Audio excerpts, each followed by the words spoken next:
ਕਿਸਾਨਾਂ ਦੀ ਸੰਸਦ ਦਾ ਦੂਸਰਾ ਦਿਨ ਰਿਹਾ शुक्रवार ਨੂੰ ਤੇ ਸਿੰਘੂ ਬਾਰਡਰ ਤੋਂ ਨਿਕਲਦਿਆਂ ਹੀ ਫਿਰ ਪੁਲਿਸ ਨੇ ਕਿਸਾਨਾਂ ਦੀਆਂ ਬੱਸਾਂ ਦੀ ਚੈਕਿੰਗ ਕੀਤੀ ਤੇ ਕਿਸਾਨਾਂ ਨੇ ਉਸੇ तरह एक दिन पहला जो 22 जुलाई ਨੂੰ शुरू हुई सी किसान संसद उस दिन भी दिल्ली पुलिस ने चैकिंग की सी। किसानां ने इसकी निखेधी की सी ते उस तरह दूजे दिन भी किसानां ने निखेधी की। किसान मोर्चे के लीडरां ने दस्सिया कि किसान संसद की दूसरे दिन की कार्रवाई भी भारतीय संसद के नेड़े हुई ते इस संसद दे विच खेतीबाड़ी मंत्री नरेंद्र तोमर ने अस्तीफा दे दिता।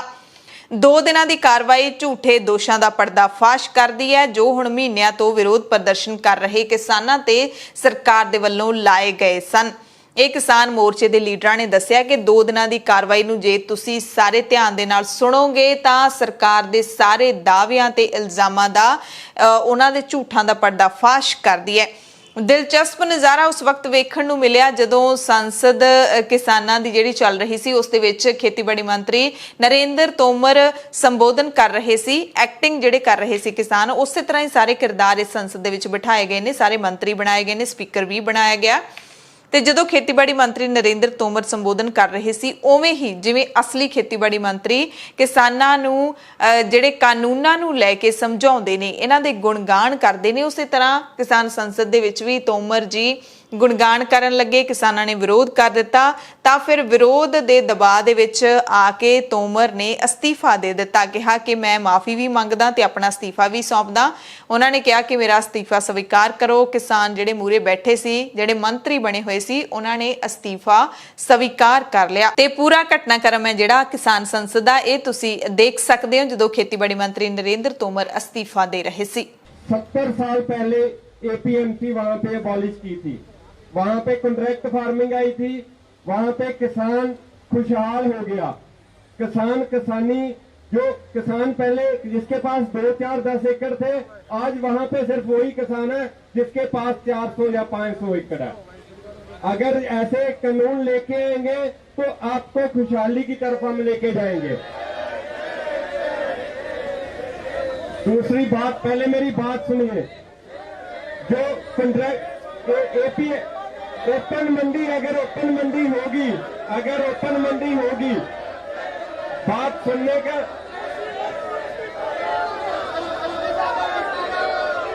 बात सुनिए, बैठिए। अगर ओपन मंडी होगी, ओपन मंडी में आपको बेनिफिट क्या होगा?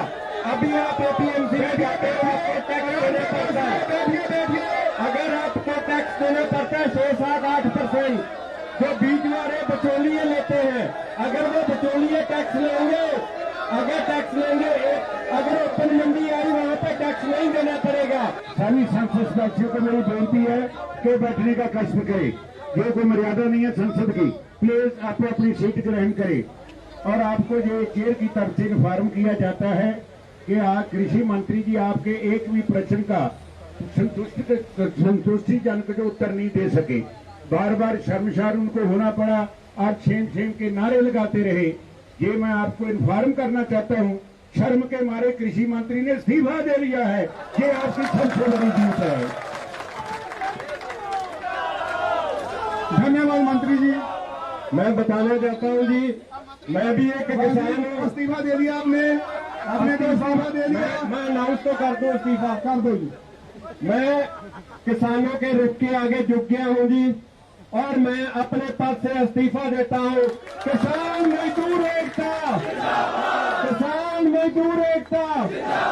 ਤੇ 2 ਦਿਨਾਂ ਦੀ ਕਾਰਵਾਈ ਤੋਂ ਬਾਅਦ ਕਿਸਾਨ ਸੰਸਦ ਵੀ ਖਤਮ ਕਰ ਦਿੱਤੀ ਗਈ। 26 ਜੁਲਾਈ ਨੂੰ ਹੁਣ ਅਗਲੀ ਬੈਠਕ ਹੋਵੇਗੀ, ਯਾਨੀ ਕਿ ਸੋਮਵਾਰ ਨੂੰ ਹੁਣ ਕਿਸਾਨਾਂ ਦੀ ਸੰਸਦ ਬੈਠੇਗੀ, ਕਿਉਂਕਿ ਲੋਕ ਸਭਾ ਵੀ 26 ਜੁਲਾਈ ਤੱਕ ਮੁਲਤਵੀ ਕਰ ਦਿੱਤੀ ਗਈ ਹੈ। ਕਿਸਾਨਾਂ ਨੇ ਪਹਿਲਾਂ ਹੀ ਕਿਹਾ ਸੀ ਕਿ ਜਿਹੜੇ ਦਿਨ ਲੋਕ ਸਭਾ ਚੱਲੇਗੀ, ਭਾਰਤੀ ਸੰਸਦ ਚੱਲੇਗੀ, ਉਸੇ ਦਿਨ ਸਾਡੀ ਸੰਸਦ ਵੀ ਲੱਗੇਗੀ। 200 ਕਿਸਾਨਾਂ ਦੇ ਜਥੇ ਨੇ ਜਿਹੜੇ ਉਹ ਸਿੰਘੂ ਬਾਰਡਰ ਤੋਂ ਜਿਹੜਾ ਹੈਗਾ ਜੰਤਰ ਮੰਤਰ ਲਈ ਰਵਾਨਾ ਹੁੰਦੇ ਨੇ। ਉੱਥੇ ਬੱਸਾਂ ਦੇ ਵਿੱਚ ਉਤਰ ਕੇ ਫਿਰ ਅੱਗੇ ਪਾਰਲੀਮੈਂਟ ਸਟਰੀਟ ਤੇ ਆਪਣੀ ਕਿਸਾਨ ਸੰਸਦ ਹੈ ਜਿਹੜੀ ਕਿਸਾਨ ਲਾਉਂਦੇ ਨੇ।